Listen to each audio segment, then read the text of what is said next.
Hey everyone, welcome back to the channel. My name is Russ and I drive my 2024 Subaru Forester Sport. I own this car for a little over 2 years now, and one of the questions I still get all the time is, why didn't you just buy a Toyota RAV4? And honestly, that's a fair question because if you asked me before I started car shopping 2 years ago, I would have probably told you that I was going to buy a Toyota RAV4 because this was my favorite car in the segment before I even began car shopping. Seriously, I didn't walk into this process looking for a Subaru Forester. I'm still surprised that I'm driving one, to be honest. But yeah, I walked into it wanting a Toyota RAV4. I mean, it's the best selling SUV in America. Toyota has one of the best reputations for reliability. Everybody seems to recommend one, and if you spend enough time on YouTube, you probably convince yourself that it's the obvious choice. So in my mind, the decision was basically already made, and the Forester, honestly, it was just there on my list because I wanted to tell myself that I at least looked at every competitor before getting a RAV4. Simply put, I didn't want to have any regrets later. So I started doing what probably every car enthusiast does. I watched YouTube videos, read magazines, spent way too much time on owner forums, compared trim levels, compared insurance quotes, compared resale values, safety ratings, reliability, compared everything. Pretty much every night I was researching one thing or another. And the funny thing is, the more research I did, the less obvious my decision became. Because on paper, the RAV4 really does look fantastic. For starters, both my wife and I really like the way it looks. It has better resale value than the Forester, and of course most appealing thing to me was that the RAV4 came with a regular automatic transmission instead of a CVT that you get on a Subaru, and that's the only choice on a Subaru. I still think that the RAV4 is a great car, so this is going to be one of those videos where I tell you that the RAV4 is terrible, because it isn't. It's popular for a reason. You see, back in 2024, my choice was between a Subaru Forester in the Sport trim and Toyota RAV4 in XLE trim. Both gas-powered, of course, because the Forester didn't have a hybrid yet. Not before I ever stepped inside either vehicle, I started building them online. At first, everything looked pretty similar. Both SUVs were around my budget, and then I started adding the features I actually wanted. All-wheel drive, moonroof, a few other things, and suddenly the price of the RAV4 started climbing. The first thing that surprised me was the all-wheel drive. I remember thinking, wait, this isn't standard on a RAV4? Was I too naive to assume that it would be? I mean, building it up back in 2024, you actually had to pay extra to get all-wheel drive on the RAV4 XLE. Actually, that remains to be the case even of the newly updated 2026 RAV4 model. Meanwhile, every Forester came with the Subaru symmetrical all-wheel drive, as standard, even on the base model. Now, does everybody absolutely need to have all-wheel drive? Of course not. If you live somewhere warm year-round, maybe front-wheel drive car is perfectly fine for you. But I live here in Brooklyn, I drive through New York winters, I travel around Northeast. For me, all-wheel drive was an option. It was something I wanted from day one. Then came the moonroof. Same story. Toyota wanted more money for the moonroof. Subaru, on the other hand, already included in the sport trim, and not just a moonroof, but a panoramic moonroof. And honestly, there's a huge difference between a regular moonroof and a panoramic one you get on the Subaru. I know some people, they couldn't care less, but my daughter absolutely loves this roof. Every time we're driving somewhere, she asks me to open it so she can look up at the sky. Those little moments matter. So when I realized Subaru included both of those features without making me pay extra for additional options, the Forester suddenly started looking like a much better value. Then something happened that I honestly wasn't expecting. Insurance quotes. I shopped around, got quotes on every SUV I was considering, the RAV4, Mazda CX-5, Nissan Rogue, and of course the Forester. To my surprise, the Forester was about $150 a month cheaper to insure than the RAV4. I honestly still don't know why. Maybe because Subaru drivers are good drivers who file fewer claims, or maybe it's all the standard safety tech, not sure. But whatever the reason, the bottom line is, this isn't a small difference. Over a year, that's real money.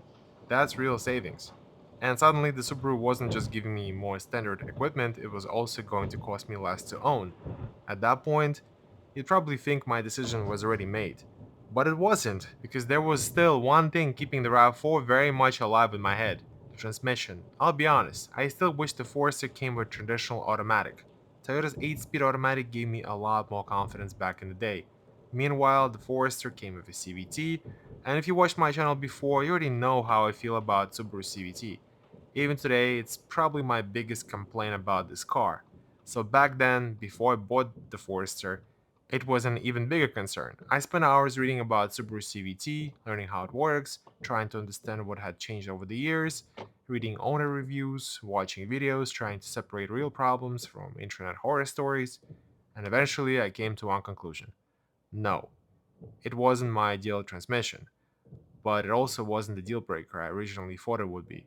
So finally, after weeks of reading, comparing, and second guessing myself, I decided to stop researching and actually go sit inside both cars.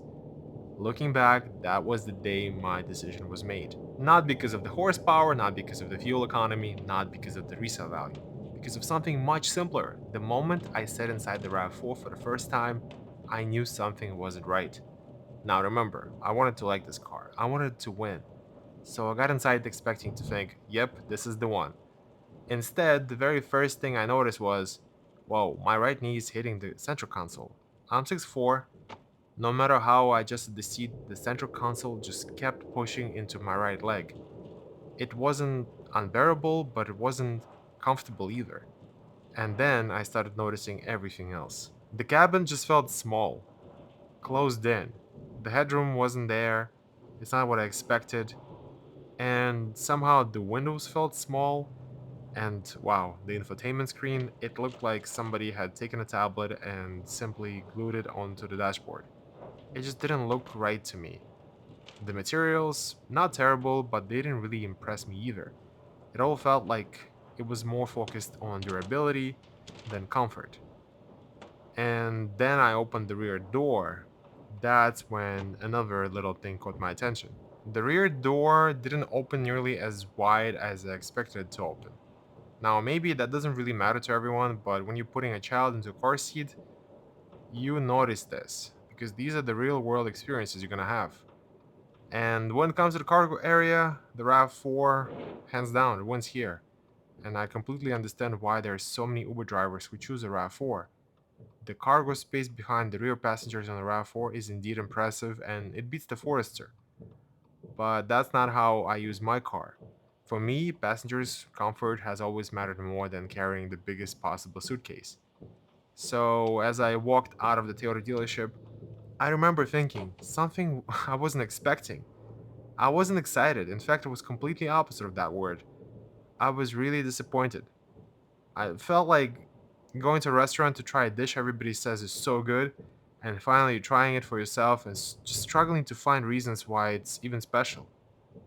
I was not expecting that. I spent months convincing myself that this was going to be my next car, and I just left the dealership feeling pretty down.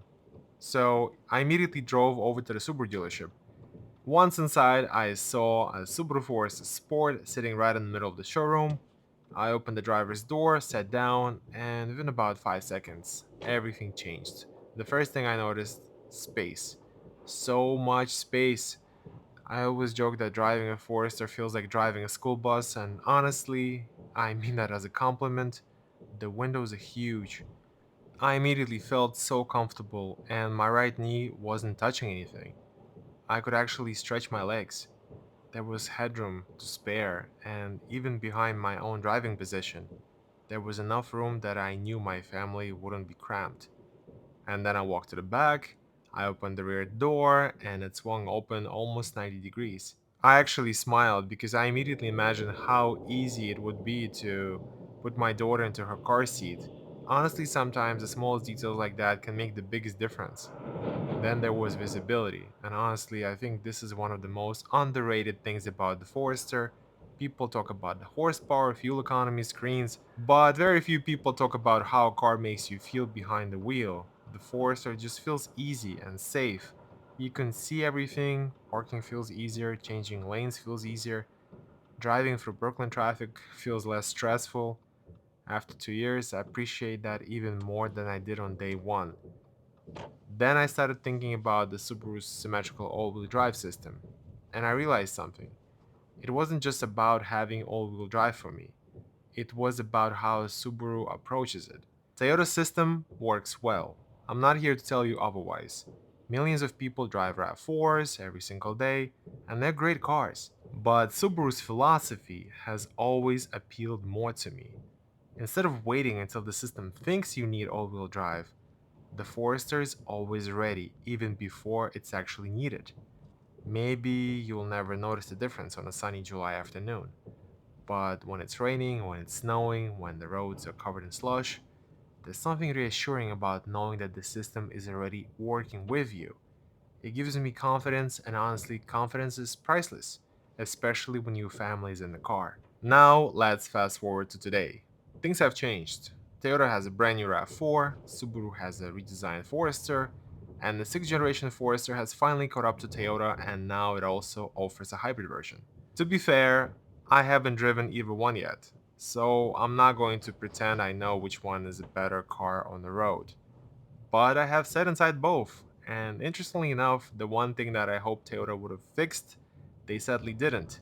My right knee was still hitting that damn middle console. That alone quickly reminded me of why I made the decision I did back in 2024. Now, does all of this mean that the Forester is a better car than the RAV4? No, I don't think that's the right way to look at it. Plenty of reasons why the RAV4 is still America's best-selling SUV. But here's what I learned after living with my Forester for more than 2 years. People don't buy cars based only on numbers. They buy the one that feels right, the one they enjoy looking at, the one that fits their family needs and their lifestyle. For me, that turned out to be the Forester. And honestly, more than 2 years later, I'd make the exact same decision again. Now I'm curious about you. If you cross shop the Forester and the RAV4, what made you choose one over the other? Or if you're still trying to decide between the two, what's the biggest thing that you're struggling with? Let me know down in the comments, and if you enjoyed this video, give it a thumbs up, subscribe if you're new, and I'll see you guys in the next one. Take care.